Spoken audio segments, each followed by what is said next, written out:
Meanwhile, the BRICS bloc has announced the admission of 6 new members to reshape the global world order.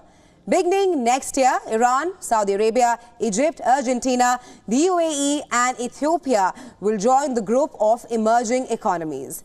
The move to accommodate 4 West Asian countries is also expected to take place.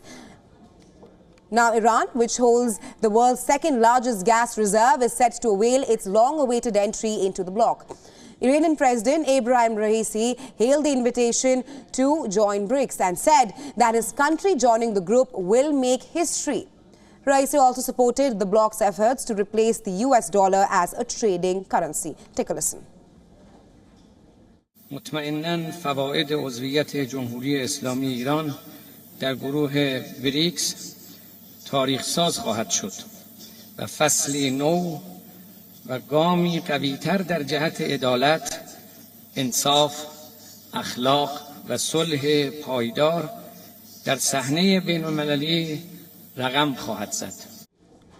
In the wake of Western sanctions on Iran, it aims to strengthen its economic and political ties with non-Western powers through BRICS.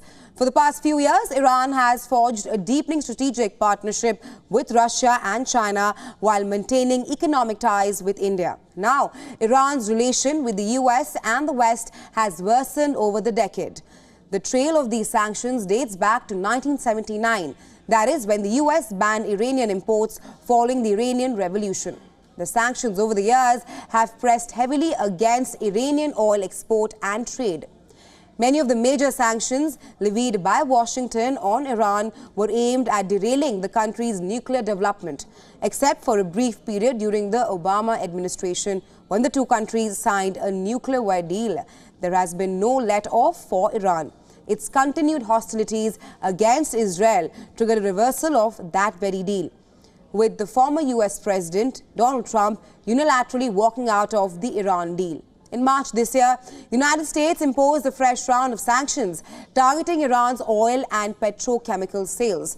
This as diplomacy between Washington and Tehran continues to stall. To fight the Western sanctions, Iran has been selling discounted oil to China and has also increased trade with other BRICS members. Iran's addition to BRICS aims to increase the bloc's geopolitical tensions with the West. The announcement for expansion was made by the South African President Cyril Ramaphosa at Johannesburg during the 15th BRICS Summit. And the expansion has clearly opened doors for various countries committed to champion the interests of the global South. BRICS, which sees itself as a counterweight to the West-heavy G7 nations, includes Brazil, Russia, India, China and South Africa.